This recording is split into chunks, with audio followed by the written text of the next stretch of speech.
ஹல்லேலூயா. சந்தோஷமா இருக்கிறீங்களா? ஆண்டவர் கடந்த நாட்கள்லாம் நம்மோடு கூட இருந்து நம்மை பாதுகாத்து வந்தார். ஆண்டவருக்கே மகிமை உண்டாகட்டும். ஹல்லேலூயா. ஸ்தோத்திரம். மறுபடியும் உங்களை இந்த காணொலி மூலமாய் சந்திப்பது மிகுந்த மகிழ்ச்சி அடைகிறோம். உங்களுக்காக ஜெபிக்கிறோம். ஸ்தோத்திரம். கர்த்தர் நம்மோடு கூட இருந்து கர்த்தருடைய மகிமை நம்மை பின்னாலே காக்கிறது. எவ்வளவு ஆச்சரியமான காரியம். ஆண்டவர் அதே போல தேசத்திலையும் நம்முடைய ஜபத்தை கத்த கேட்டு நிச்சயமாக ஆண்டவர் கொலை நோய்கள் எல்லாவற்றையும் கத்த நீக்கி போட்டு ஒரு தேசத்துக்கு சமாதானத்தை தொலைடுவாராக. சொல்லுகிறீங்களா? தொடர்ந்து சுவாசத்தோடு நாம் ஜெபிப்போம், சுதந்திரிப்போம். கண்களை மூடி இந்த ஆராதனை கர்த்தர் ஆசீர்வதிக்கும்படியாக ஜெபிப்போம். ஸ்தோத்திரம். ஆண்டவரே, நாங்கள் உங்களை ஸ்தோத்திரிக்கிறோம். கடந்த நாட்கள் நாம் கண்ணின் மடிபோலைகளை பாதுகாத்து வந்த தேவனுக்கு நன்றி சொல்லுகிறோம். தொடர்ந்து ஆண்டவரே இந்த நாள் ஆராதனை கர்த்தர் நீர் ஆசீர்வதிப்பீராக.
இருப்பதான வாழ்ந்து கொண்டிருக்கிறோம்.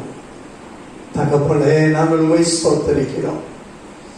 ஆவியானவரே, இந்த நாள் ஆராதனையில கர்த்தருடைய பிரசன்னம், கர்த்தருடைய கிருபை எங்கள் ஒவ்வொருவரையும் ஆட்கொள்ளட்டும். ஆண்டவரே, பாடல் ஆராதனை கர்த்தர் நீர் அங்கீகரிப்பீரா. பாடல் ஆராதனையில தேவ நாமம் மகிமைப்படுவதா.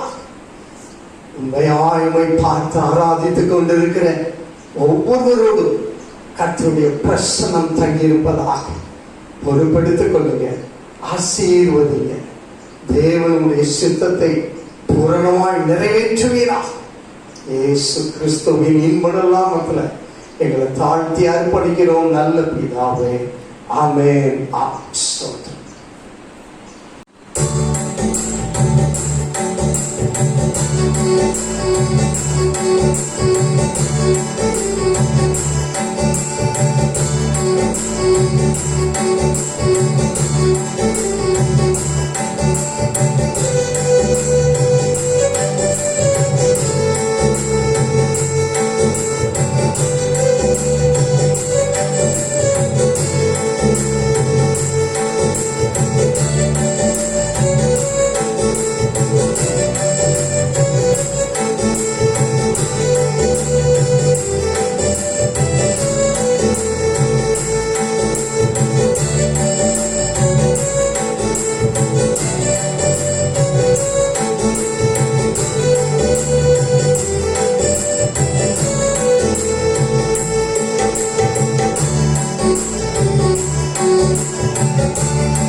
ஆராதிக்கிறோம். சங்கீதம் 115 சொல்லப்பட்டது போல, இஸ்ரவேலே என் கர்த்தரை நம்பு, அவரே நமக்கு அடைக்கலமும் துணையும் கேடகமா இருக்கிறார். அதுக்கு முன்னாடி சில காரியங்கள் ஆண்டவர் சொல்லுகிறார், தாவீது சொல்லுகிறார். பிறகு பார்க்கும் பொழுது இஸ்ரவேலே நீ கர்த்தரை நம்பு என்று சொல்லி அதை ஒரு பாடலாக நாம் பாடி ஆண்டவரை நாம் ஆராதிக்க இருக்கிறோம். எல்லாரும் சேர்ந்து இந்த பாடலை நாம் பாடுவோம்.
அவர் நமக்கு துணையும் கேடகமாய் இருக்கிறார்.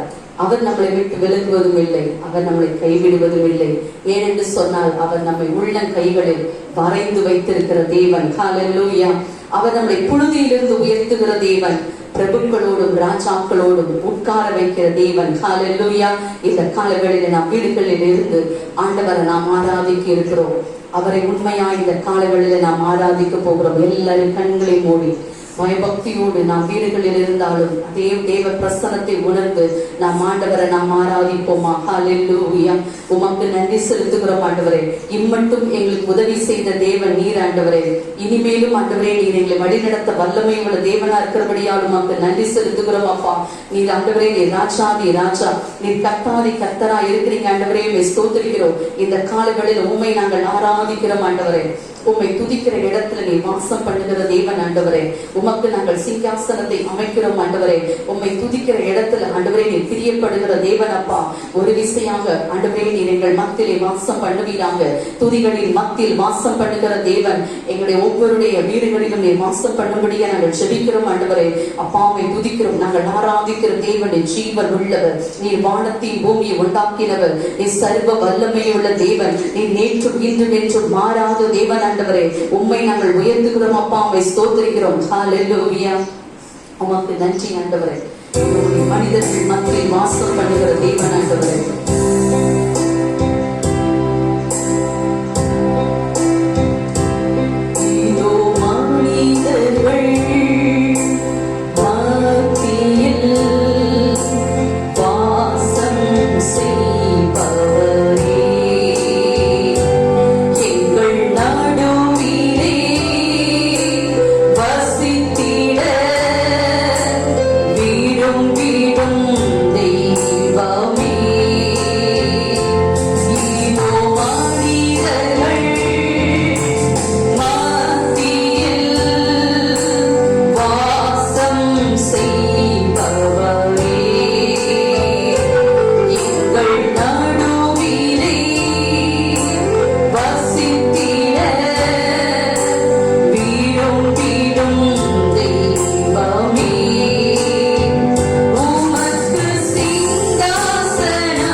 பாருங்க ஆண்டவரே, நீ 7 பொன் குத்து விளக்குகளின் நடுவே விளாவுகிற தேவன் ஆண்டவரே, நீ துதிகளின் மத்தியில் வாசம் பண்ணுகிற தேவன் ஆண்டவரே, எங்கள் மத்தியில் வாசம் பண்ணுவீராக. உடைய பிரசனத்தினாலே நிரப்புங்க ஆண்டவரே. இந்த காலைகளில் உண்மை நாங்கள் நோக்கி பார்க்கிறோம் ஆண்டவரே. உண்மை துதிக்கிற துதியினாலே நிரப்புங்க ஆண்டவரே. துதிக்கிற இடத்துல உடைய கிருபை பெருகும் என்று சொல்லி வேதத்துல நாங்கள் வாசிக்கிறோம் அப்பா. இந்த காலைகளில் உண்மை துதிக்கிற துதியினாலே நிரப்புங்க ஆண்டவரே. உங்களுடைய அபிஷேகத்தினாலே நிரப்புங்க ஆண்டவரே. எங்களுடைய ஆவி ஆத்துமா சரீரத்தில் ஒரு பலன் உண்டாகும்படி நாங்கள் ஜெபிக்கிறோம். எல்லா சோர்வுகள் மாறுவதாக. ஹல்லேலூயா, மை ஸ்தோத்திரிக்கிறோம். ஆவியானவர் எங்கே உண்டோ அங்க விடுதலை உண்டு என்று சொன்னது பொழுது இந்த காலங்களில் எங்களை பலப்படுத்துவீராக. ஊரபா லபு சந்தரபா கபரபா இவி யந்தன சீக்கரகனா எங்களை நிரப்புங்க ஆண்டவரே. எங்களுடைய உன்னத பலத்தினாலே ஒவ்வொருவரையும் நிரப்புங்க ஆண்டவரே. மை ஸ்தோத்திரம் அப்பா. இயேசுவே உமக்கு நன்றி செலுத்துகிறோம் ஆண்டவரே. பவுலும் சீலாவும் சிறைச்சாலையில் அடைக்கப்பட்ட சூழ்நிலையிலும் கட்டப்பட்ட சூழ்நிலைகளிலும் அவர்கள் பாடி துதி செய்தார்கள். அந்த இடத்துல தேவனுடைய வல்லமை வெளிப்பட்டது. ஹல்லேலூயா. அவர்கள் சிறைச்சாலையில இருந்தாலும் கட்டப்பட்ட நிலைமையில இருந்தாலும் ஆண்டவரை பாடி துதிக்கும் பொழுது தேவனுடைய வல்லமை வெளிப்பட்டது. சிறைச்சாலையின் கதவுகள் திறவுண்டது, அவருடைய கட்டுகள் அவிழ்க்கப்பட்டது. இந்த காலகட்டத்துல நாம் ஒருவேளை வீடுகளில் முடக்கப்பட்டு இருந்தாலும் சபையில வந்து ஆராதிக்க முடியாவிட்டாலும் நாம் ஆண்டவரை பாடி துதிக்கும் பொழுது இந்த கட்டுகள் எல்லாம் உடைக்கப்படும். ஹல்லேலூயா. இந்த சூழ்நிலைகள் எல்லாம் மாற்றப்படும். ஹல்லேலூயா. நாம் விசுவாசத்தோடு இந்த காலவெளியில நாம் ஆண்டவரை நாம் பாடி துதிக்க இருக்கிறோம். அன்னைக்கு 2 பேர் ஆண்டவரை துதிச்சாங்க. அந்த சிறைச்சாலையில இருந்த அத்தனை பேருக்கும் ஒரு விடுதலை கிடைச்சது. இதே போல நம்ம தேசத்தில் இருக்கிற அத்தனை பேருக்கும் விடுதலை வேண்டும் என்று சொன்னால் நாம் வீடுகளிலே ஒருவேளை 2 பேரா 3 பேரா இருந்தாலும் நாம் ஆண்டவர் அந்த காலவெளியில நாம் துதிக்க போகிறோம். ஆண்டவரே, எங்க தேசத்துக்கு ஒரு முழுமையான ஒரு விடுதலையை தாரும் என்று சொல்லி நாம் இந்த வேளையில நாம் ஆண்டவரை நாம் பாடி நாம் துதிப்போம். ஹல்லேலூயா.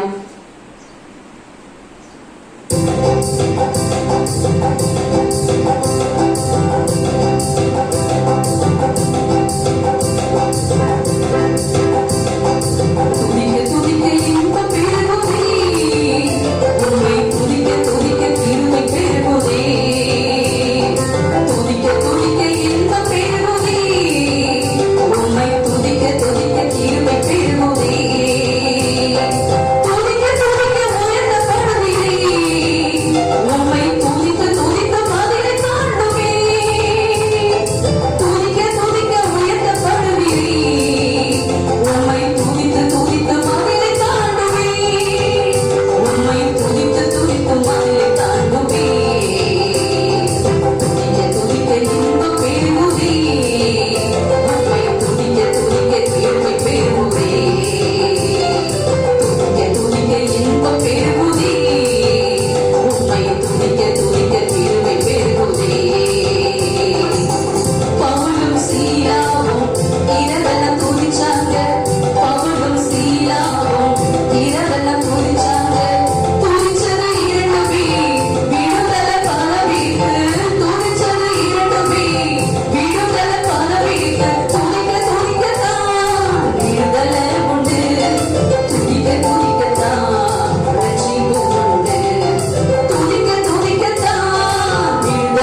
ஆண்டவரை துதிப்போமா. ஹalleluya. நம் வீடுகளிலே முடக்கப்பட்ட சூழ்நிலைகளிலே ஆண்டவரை ஆராதிக்கும் பொழுது இந்த கட்டுகள் எல்லாம் உடைக்கப்படுகிற நேரம் இந்த வேளையிலே. ஹalleluya. மை ஸ்தோத்திரிக்கிறோம். என்னுடைய சூழ்நிலைகளை மாற்றுகிற தேவன் ஆண்டவரே. அன்று பவுலும் சீலாவும் கட்டப்பட்ட நிலைமையில சிறைச்சாலையில இரவெல்லாம் பாடி துதிக்கும் பொழுது அவருடைய கட்டுகள் எல்லாம் ஆண்டவரை அவிழ்க்கப்பட்டது. ஆண்டவரே, சிறைச்சாலையின் கதவுகள் திறவுண்டது. இந்த சூழ்நிலைகளை மாற்ற உம்மால முடியும் ஆண்டவரே. இப்பொழுது உம்முடைய பிரசன்னம் எங்கள் ஒவ்வொருவரையும் ஆட்கொள்ளும்படியாக நாங்கள் செபிக்கிறோம். ஒவ்வொருவரையும் கட்டுகளை ஆண்டவரை அவிழ்க்கும்படியாக நாங்கள் செபிக்கிறோம். சோர்வுகள் மாறட்டும் ஆண்டவரே, பயங்கள் மாறட்டும் ஆண்டவரே. இந்த வேளையிலுமை துதிக்கிற துதியினால ஒவ்வொருவரையும் நிரப்பும் ஆண்டவரே. ஆவி ஆத்துமா சரீரத்தில் ஒரு விடுதலை உண்டாகும்படியாக நாங்கள் செபிக்கிறோம் ஆண்டவரே. உம்மை நன்றியோடு துதிக்கிறோம் ஆண்டவரே. ஹalleluya. மை ஸ்தோத்திரிக்கிறோம். உம்மை நம்புகிறவர்களுக்கு நீர் ஆண்டவரே கேடகமா இருக்கிறீங்க, நீங்க துருகமா இருக்கிறீங்க ஆண்டவரே. அப்பா, தாவீது சொல்லுகிறார், நீர் மாட்சிமை நிறைந்தவர், நீர் மகிமை உள்ளவர். அப்பா, நீர் எந்த மனுஷனையும் உயர்த்த உம்மால முடியும், எந்த மனுஷனையும் மேன்மைப்படுத்த உம்மால முடியும் ஆண்டவரே.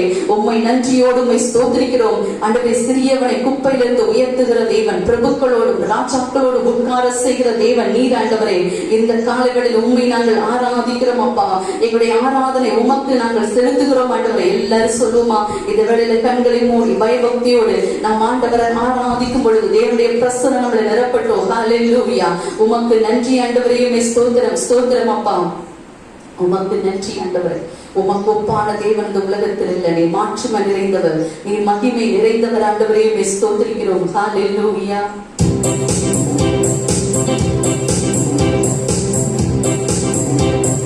கர்த்தாவே, நீ மாட்சிமை நிறைந்தவரே, துதி மகிமைக்கெல்லாம் என்றென்றும் பாத்திரரே. உந்தன் நாமம் உயர்த்தியே பாடியே ஆராதிப்பே, உந்தன் நாமம் உயர்த்தியே பாடியே ஆராதிப்பே.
நாங்கள் துதிக்கிறோம் ஆண்டவரே. உமக்கு நாங்கள் மகிமையை செலுத்துகிறோம் அப்பா.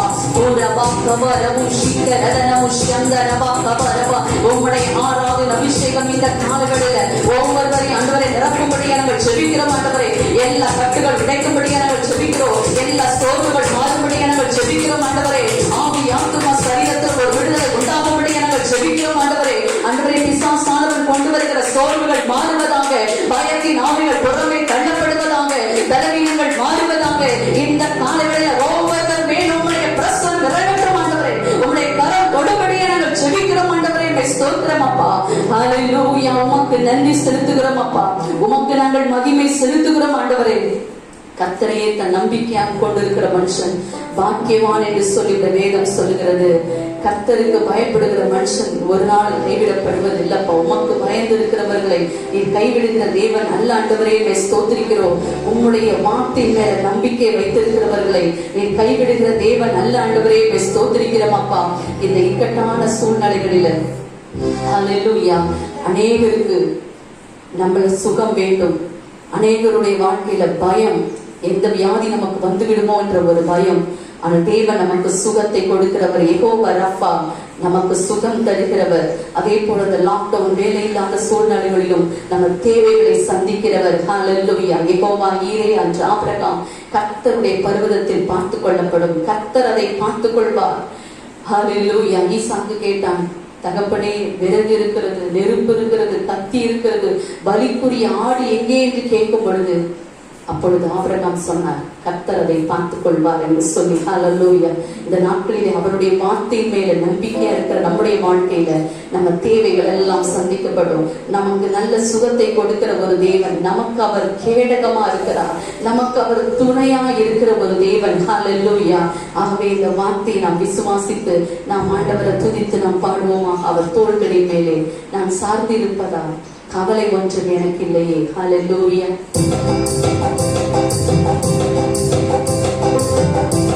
அவர் தோள்களின் மேலே நான் சார்ந்திருப்பதா கவலை ஒன்றும் எனக்கு இல்லையே.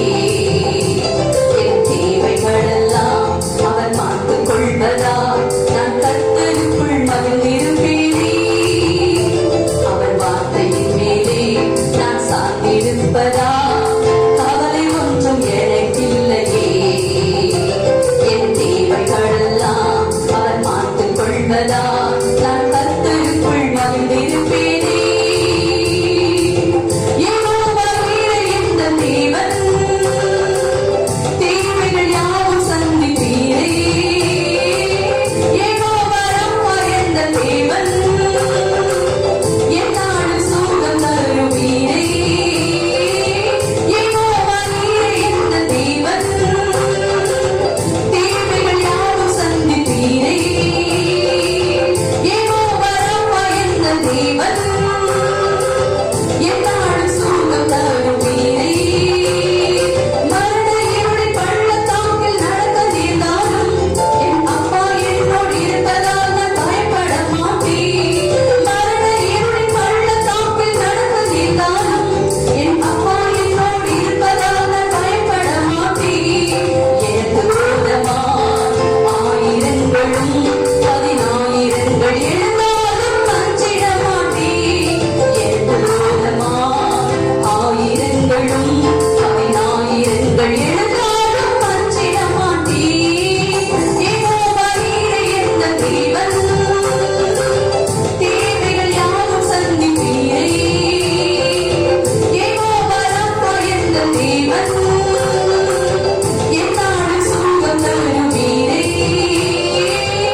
விசுவாசிப்போம். உமக்கு நன்றி ஆண்டவரே. உம்முடைய வார்த்தையின் மேலே நான் சார்ந்திருப்பதனால, உம்முடைய தோளின் மேலே நான் சார்ந்திருப்பதனால நாங்கள் கவலைப்படுவது இல்லை ஆண்டவரே.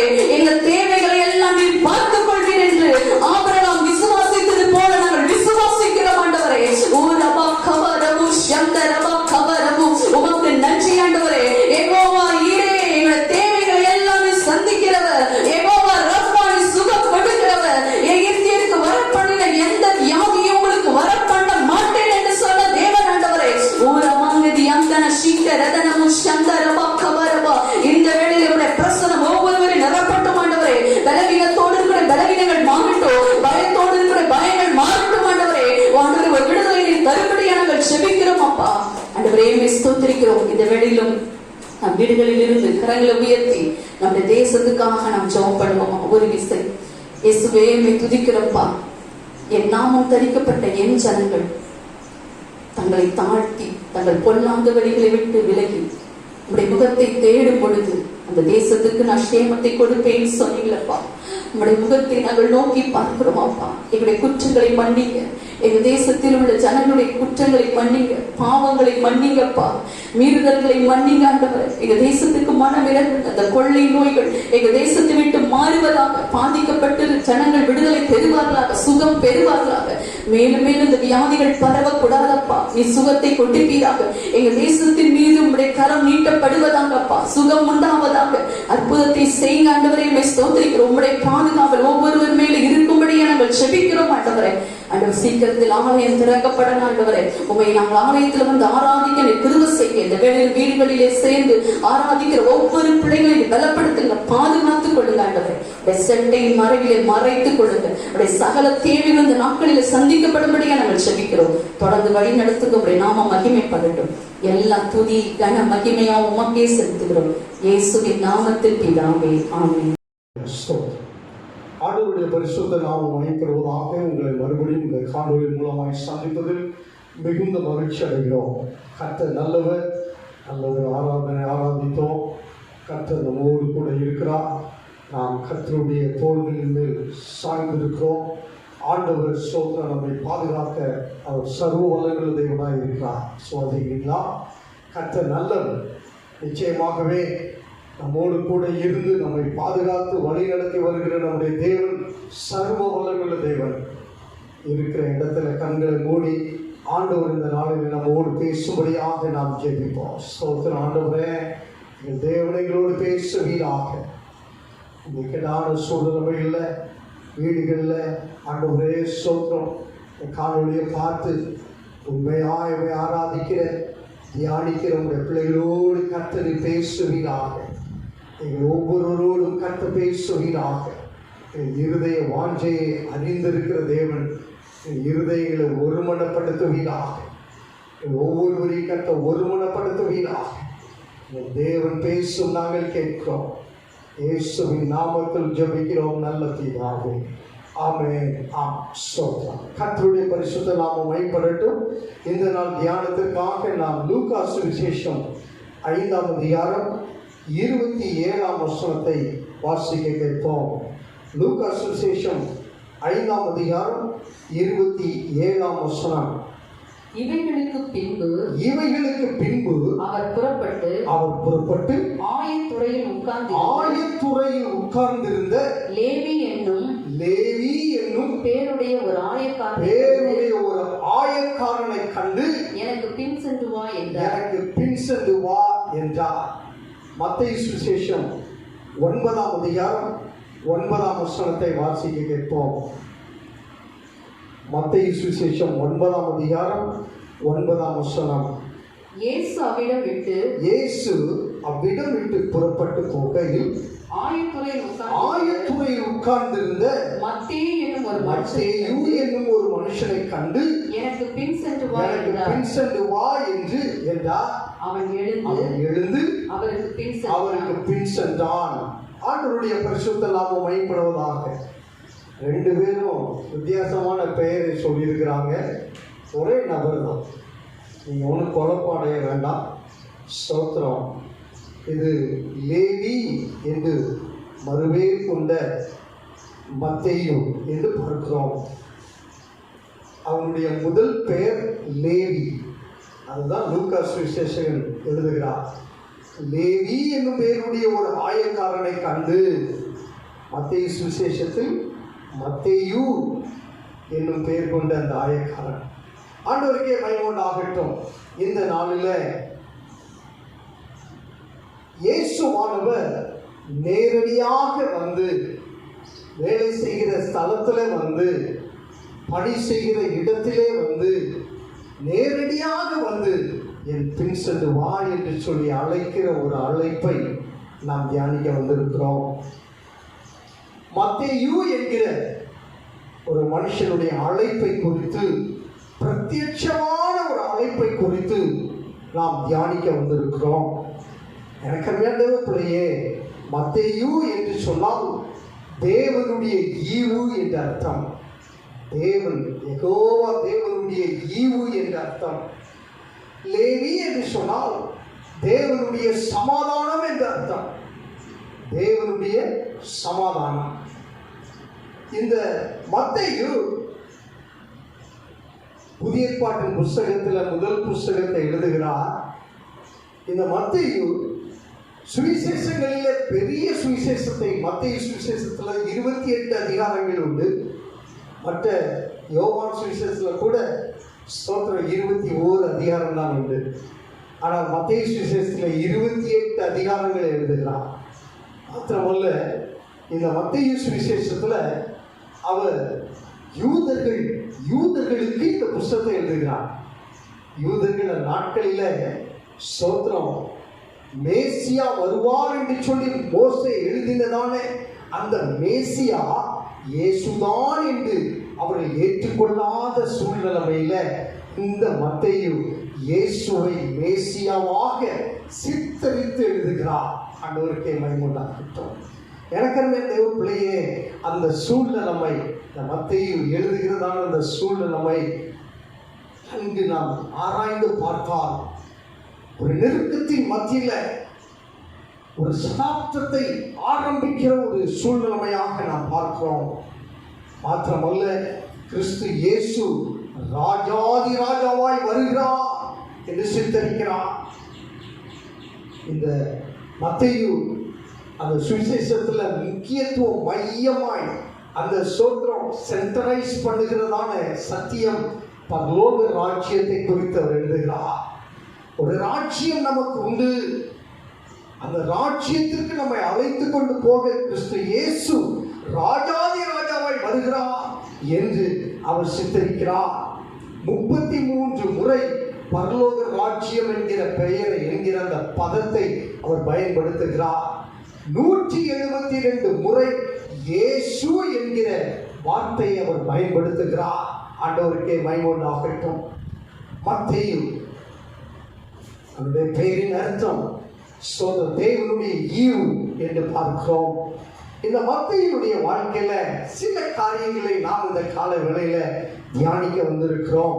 எனக்கு அருமையான தேவ பிள்ளையே, மத்தேயு ஒரு உத்தியோகத்தில் இருந்த ஒரு மனுஷன், ஆயக்காரன். அவனை குறித்து ஸ்தோத்திரம் இந்த தீர்வை வாங்குகிறதான ஸ்தோத்திரம் ஒரு கணக்காளனாய் இருந்தான். ஆயக்காரன். இயேசு அவனை பார்த்து கூப்பிட்டார். வாசிங்க மறுபடியும் அந்த லூக்கா சுவிசேஷம் 5ஆம் அதிகாரம் 27. இவைகளுக்கு பின்பு அவர் புறப்பட்டு ஆயத்துறையில் உட்கார்ந்திருந்த லேவி என்னும் பெயருடைய ஒரு ஆயக்காரனை கண்டு எனக்கு பின் சென்று வா என்றார். ஆயத்துறையில் உட்கார்ந்து தன் வேலையை செய்து கொண்டிருக்கிற இந்த லேவியின் இடத்தில் இயேசு போய் எனக்கு பின் சென்று வா என்றார். வாசிங்க 28ஆம் வசனம் வாசிங்க. அவன் எல்லாவற்றையும் விட்டு எழுந்து அவருக்கு பின் சென்றான். எனக்கு அந்த பிள்ளையே, ஆண்டவர் நம்மிடத்துல எதிர்பார்க்கிற ஒரே காரியம் ஒன்றுதான், கீழ்ப்படிதல். இந்த மத்தேயு எல்லாவற்றையும் விட்டு ஒரு உத்தியோகஸ்தன். அவன் எல்லாவற்றையும் விட்டு இயேசுவுக்கு பின் செல்ல வேண்டுமானால் யோசிக்க வேண்டிய ஒரு காரியம் தான். ஆனா ஆண்டவர் அதை தான் எதிர்பார்க்கிறார். மத்தேயு எல்லாவற்றையும் விட்டு அவருக்கு பின் சென்றான். வாசிங்க 29ஆம் வசனம் வாசிங்க. அந்த லேவி என்பவன் தன் வீட்டிலே அவருக்கு பெரிய விருந்து பண்ணினான். அநேக ஆயக்காரரும் மற்றவர்களும் அவர்களோடு கூட பந்தி இருந்தார்கள். அவருக்கு பின் சென்றது மாத்திரமல்ல, அவர் அவன் வீட்டுக்கு கூட்டு போய் பெரிய விருந்து பண்ணினான். பெரிய விருந்து, சாதாரணமான விருந்து, சாம்பார் ரசம் சாப்பாடு இல்லை, பெரிய விருந்து சாப்பாடு. விருந்து என்பது எதற்கு அடையாளமாக இருக்கிறது என்று சொன்னால் கொண்டாட்டத்துக்கு அடையாளமாக இருக்கிறது. ஒரு சந்தோஷமான ஒரு செலிப்ரேஷனுக்கு அடையாளமாக இருக்கிறது. எனக்கு வேலையோ பிள்ளையே, உத்தியோகத்தை விட்டு வந்தவன், வேலையை விட்டு வந்தவன் கொண்டாடினான், விருந்து செய்தான். மாத்திரமல்ல, அவனோடு வேலை செய்ததான ஸ்தோத்திரம் ஆயக்காரர்களை அவன் விருந்துக்கு அழைத்தான். எனக்கு வேண்டிய பிள்ளையே, மத்தேயு ஆண்டவர் அவனை தேடி போனான். பிரத்யட்சமான ஒரு அழைப்பை ஆண்டவர் கொடுத்தா. இன்றைக்கு நாம் ஆண்டவர் நமக்கு பேச மாட்டாரா, ஆண்டவர் நமக்கு அழைப்பு கொடுக்க மாட்டாரா என்று சொல்லி நாம் ஏங்குகிறோம். ஆனால் மத்தேயுவை தேடி இயேசு போனார். மத்தேயு கீழ்ப்படிவான் என்று அறிந்து இயேசு அவன் வேலை செய்கிற ஸ்தலத்துக்கு போனார். ஒரு பெரிய விருந்து பண்ணினான், கொண்டாடினான், சந்தோஷமா ஏற்றுக்கொண்டான். அந்த அழைப்பை அவன் உதாசீனப்படுத்தவில்லை, அந்த அழைப்பை அவன் அலட்சியப்படுத்தவில்லை.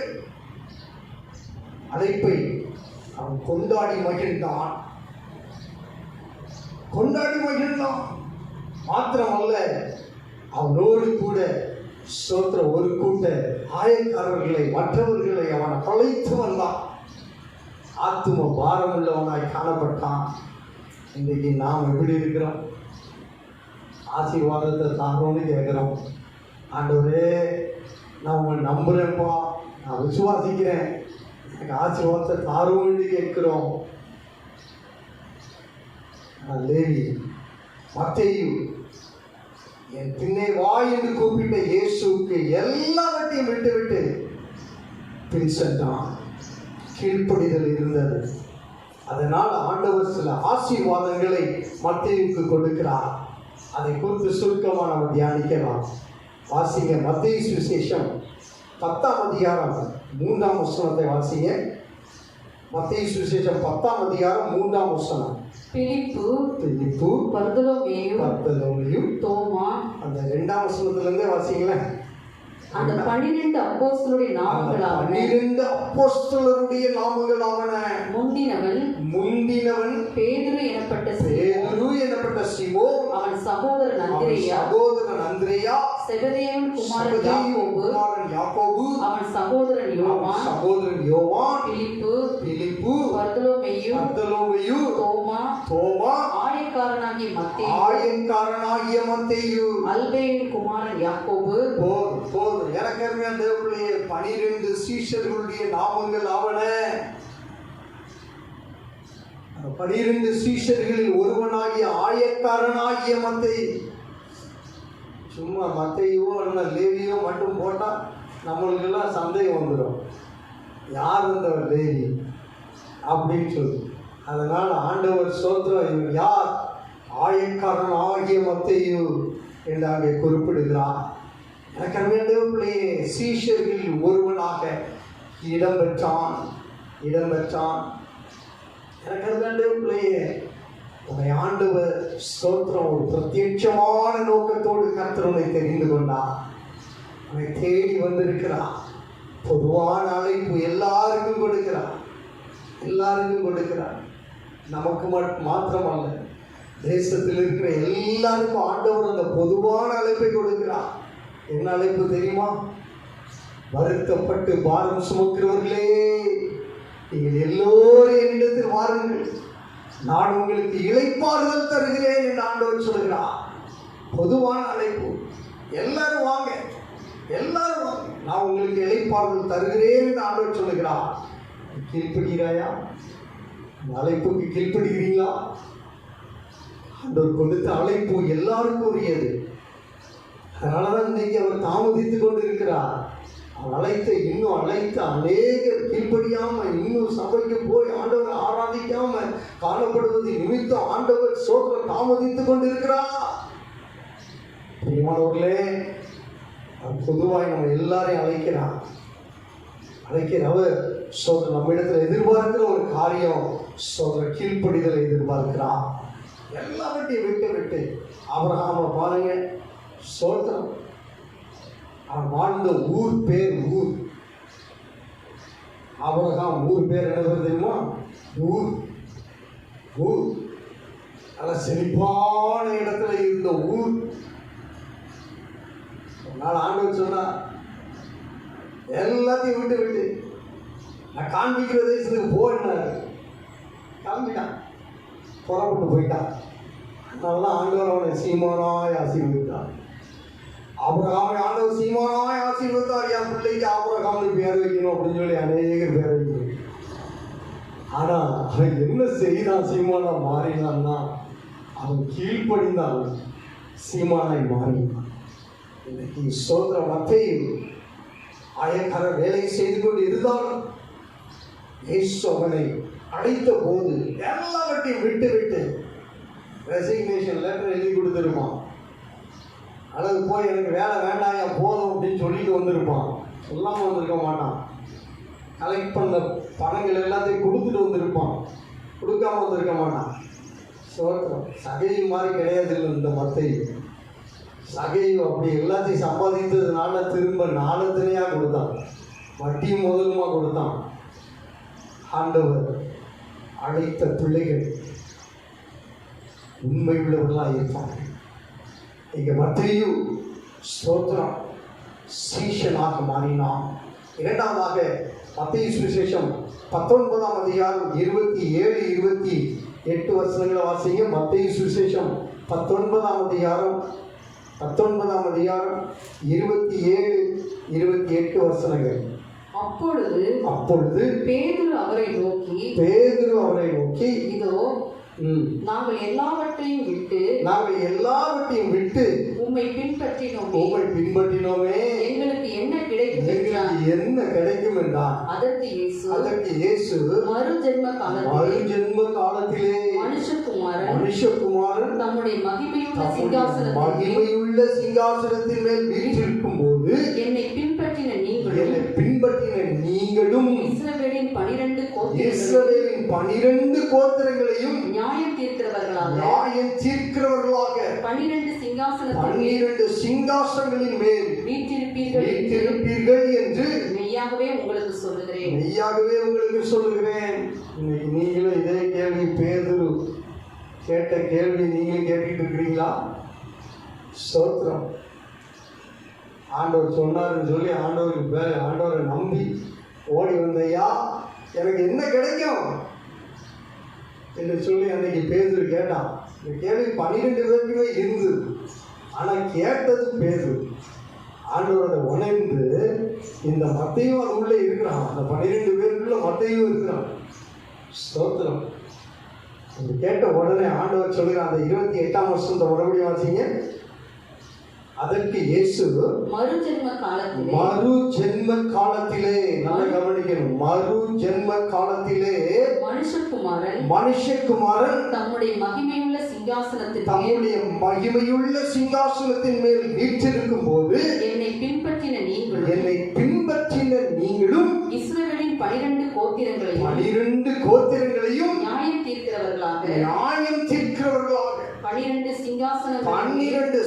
சிங்காசனங்களின் மேல் வீற்றிருப்பீர்கள் என்று மெய்யாகவே உங்களுக்கு சொல்லுகிறேன். சிங்காசனத்துல ஒரு இடத்தை முடிச்சிட்டாயா. மத்தேயு பாருங்க, கீழ்ப்படிந்தான், அழைப்பை கேட்டு கீழ்ப்படிந்தான், எல்லாவற்றையும் விட்டு விட்டு இயேசுவை பின் சென்றான். அவன் பாருங்க, சீஷர்கள் என்கிற கூட்டத்திலே இடம் விட்டான். அதுக்கப்புறம் மறுஜென்ம காலத்திலே நடக்க போகிற ஒரு மகிமையுள்ள ஒரு சிங்காசனத்திலேயும் இவனுக்கு இடம் கிடைச்சிச்சு. மத்தேயுக்கு என்ன ஆயிட்டு? இடம் கிடைச்சிச்சு. இன்னொரு வசந்த வாசிங்க, வெளிப்படுத்துற விசேஷம் 21ஆம் அதிகாரம் 14ஆம் வசந்த வாசிங்க. வெளிப்படுத்துற விசேஷம் 21ஆம் அதிகாரம் 14ஆம் வசனம். நகரத்தின் மதிலுக்கு 12 அஸ்திபார கற்கள் இருந்தன.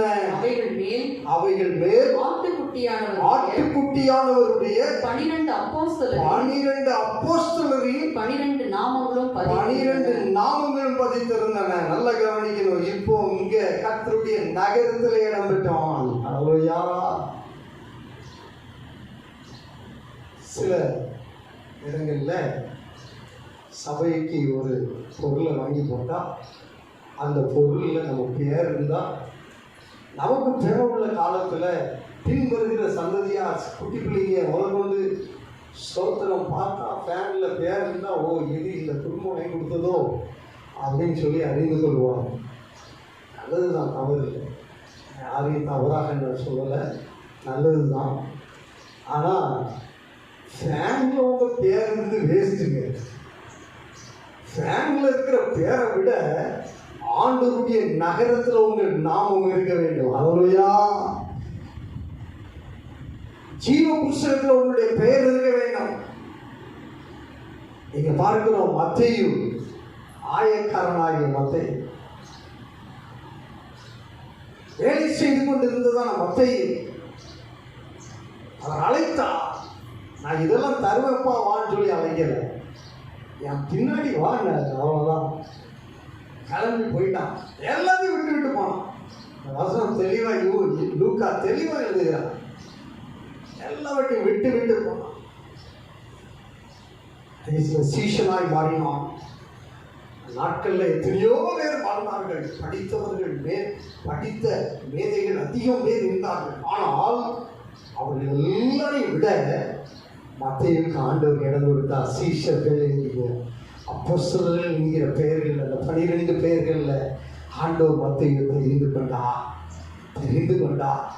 இயேசு மரித்து உயிரோடு இருந்து பரவேறி போன பிறகு ஸ்தோத்திரம், அவர் இந்த புஸ்தகத்தை, மத்தேயு என்கிற சுவிசேஷத்தை எழுத, அந்த புஸ்தகத்தை இந்த வேத புஸ்தகத்தில் இணைக்க என் தேவன் மத்தேயுவுக்கு கிருபை கொடுத்தார். அல்லேலூயா.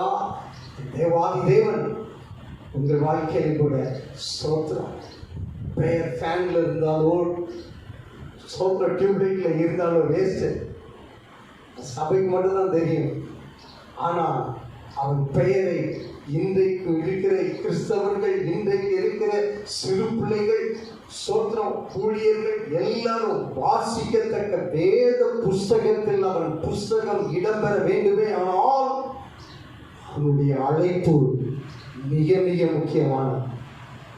அழைப்பு மிக மிக முக்கியமானது. பிள்ளையே, உன் அழைப்பு எப்படி இருக்கிறது? உன்னை தெரிந்து கொண்ட தெரிந்தெடுப்பு எப்படி இருக்கிறது? இதை அறிந்து புரிந்து செயல்படுவாய். ஆனால் ஆண்டவருடைய திட்டம் உங்கள் வாழ்க்கையில நிறைவேறும். ஆண்டவருடைய திட்டம் உங்கள் வாழ்க்கையில நிறைவேறும். ஸ்தோத்திரம். மத்தேயு சுவிசேஷத்துல அவனுடைய மற்ற எழுத்தாளர்களை காட்டிலும் மத்தேயு மிக மிக முக்கியமாக மைய கருத்தாக அவன் குறிப்பிட விரும்புகிறது இயேசு. இயேசு 172 முறை மத்தேயு சுவிசேஷத்துல 28 அதிகாரங்களில் மத்தேயு இயேசு என்கிற பதத்தை பயன்படுத்துகிறார். 33 முறை பரலோக ராஜ்யத்தை குறித்து அவர் குறிப்பிடுகிறார். அவர் இந்த புஸ்தகத்தை எழுதுவதின் மிக முக்கியமான நோக்கம் பரலோக ராஜ்யம் உண்டாவது. அவர் மேசியா ராஜாதி ராஜாவாய் நித்திய ராஜாவாய் வருவார், நியாயம் தீர்க்க வருகிறார் என்று சொல்லி யூதர்களுக்கு மேசியா இவர்தான் என்று சொல்லி சித்தரித்து காண்பிக்கிறார், தெளிவுபடுத்துகிறார். கர்மேந்திரப்பிள்ளையே நெருக்கத்தின் மத்தியில வாழ்ந்த மத்தேயு வைராக்கியமாய் ஜீவித்தான். காரணம் என்ன? எல்லாவற்றையும் விட்டு வந்தவன், வாழ்ந்தவன், நல்ல உத்தியோகத்தில் இருந்தவன். ஆனால் ஆண்டவருடைய அழைப்புக்கு கீழ்ப்படிந்து வந்தான். சீஷனாய் மாறினான். மகிமையுள்ள சிங்காசனத்தில் இடம் பெற்றான். ஆண்டவருடைய நகரத்தில் பெயர் சூட்டப்பட்டான். தேவப்பிள்ளையே, நம்முடைய அழைப்பு எப்படி இருக்கிறது? ஆண்டவர் மேன்மையான திட்டங்களை உங்களுக்கு வைத்திருக்கிறார். அவைகளை நீங்கள் பெற்றுக்கொள்ள வேண்டுமானால் கீழ்ப்படிதல் அவசியம். பலியை பார்க்கிலும் கீழ்ப்படிதலை உத்தமம். பலியை பார்க்கிலும் ஆண்டவர் தெரிந்து கொண்ட சவுல் ஆண்டவருடைய வார்த்தைக்கு கீழ்ப்படியாததுனால சவுலுக்குள் இருந்த கர்த்தருடைய ஆவி போய்விட்டார். தேவன் உங்களை நம்பி கொடுத்த அவருடைய பரிசுத்த ஆவி அவருக்கு கீழ்ப்படியும் வரைக்கும் தான் இருப்பார். அவருக்கு நீ கீழ்ப்படியல அப்படின்னு சொன்னா பலி எவ்வளவு பலி செலுத்தி இருந்தாலும், எவ்வளவு பெரிய அந்தஸ்துகள்ல இருந்தாலும், பலியை அல்ல, உன் கீழ்ப்படிதலை கர்த்தர் எதிர்பார்க்கிறார். உன் கீழ்ப்படிதலை ஆண்டவர் எதிர்பார்க்கிறார். பிள்ளையே, இந்த நாட்கள்ல தேசம் முழுவதும் பிள்ளை நோய் பயங்கரமா தாக்கி கொண்டு இருக்கிறது. லட்சமா சொல்ற நாளுக்கு நாள் அதிகரித்துக் கொண்டே இருக்கிறது.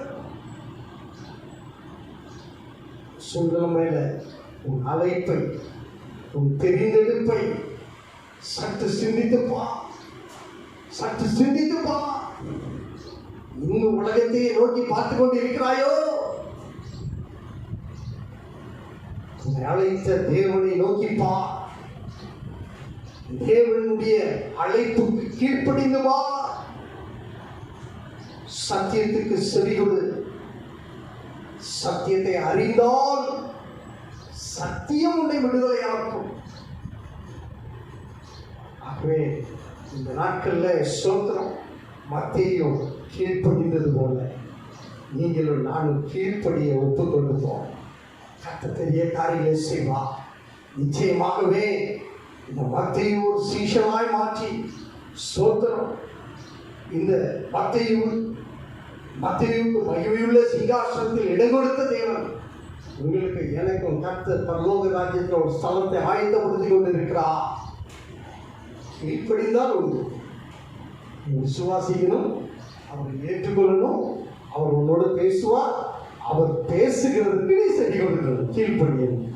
கீழ்ப்படினீங்கன்னா என் தேவன் உங்களுக்கு என்று வைத்திருக்கிற மேன்மையான திட்டங்கள், நேர்மையான ஆசீர்வாதங்களை கர்த்தர் உங்களுக்கு தருவார். விசுவாசிக்கிறீங்களா? நிச்சயமா அதை சுதந்திரிக்கலாம் என்ற நம்பிக்கையோடு ஸ்தோத்திரம் நாம் ஜெபம் பண்ணுவோம். ஆண்டவரே, மத்தேயு கீழ்ப்படிந்தது போல அவர் உத்தியோகத்தில் இருந்தால், ஒரு ஆயக்காரனாக இருந்தால், ஆண்டவரே ஸ்தோத்திரப்பா, உங்களுக்கு கீழ்ப்படிந்தான். ஒரு பெரிய விருந்தை ஆயத்தப்படுத்தினான். சந்தோஷமாய் அந்த அழைப்பை ஏற்றுக்கொண்டான். அவனோடு வேலை செய்கிறவர்களையும் அழைத்து கொண்டு அந்த விருந்துக்கு அழைத்து வந்தான். ஆத்தும பாரமுள்ளவனாய் காணப்பட்டான். தகப்பனே, மகிமையுள்ள சிங்காசனத்தில் இடம்பெற்றான் ஆண்டவரே.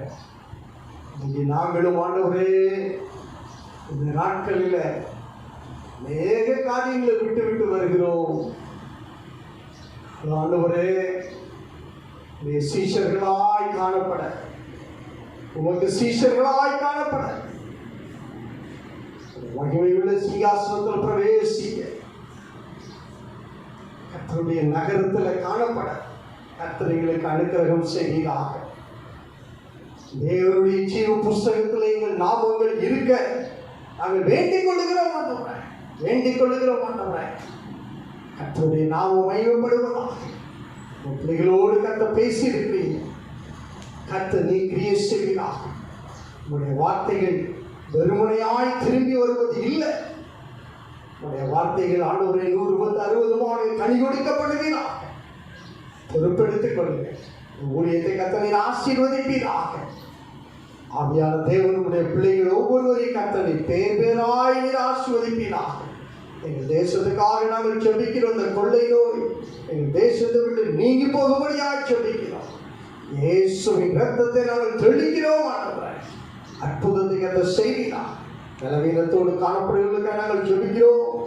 பலவீனங்களை கர்த்தர் மாற்றுவீராக. கர்த்தருடைய நாமம் மகிமைப்படட்டும். பெரிய காரியங்களை கர்த்தர் செய்வீராக.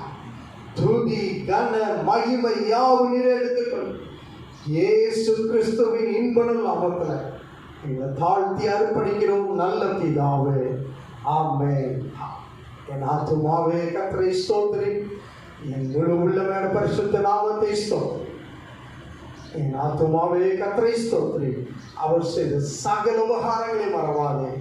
ஆமென். நம்முடைய கர்த்தராகிய இயேசு கிறிஸ்துவின் கிருபை, பிதாவாகிய தேவனுடைய அன்பு, பரிசுத்த ஆவியானவருடைய அன்பியோட ஐக்கியம் ஸ்நேகம் இப்பொழுதும் எப்பொழுதும் நம் அனைவரோடும் விசேஷமான காணொளி மூலமாய் பார்த்து ஆராதிக்கிற எல்லாரோடும் கூட இருப்பார். ஆமென். ஆண்டவரை ஆசீர்வதிப்பார்.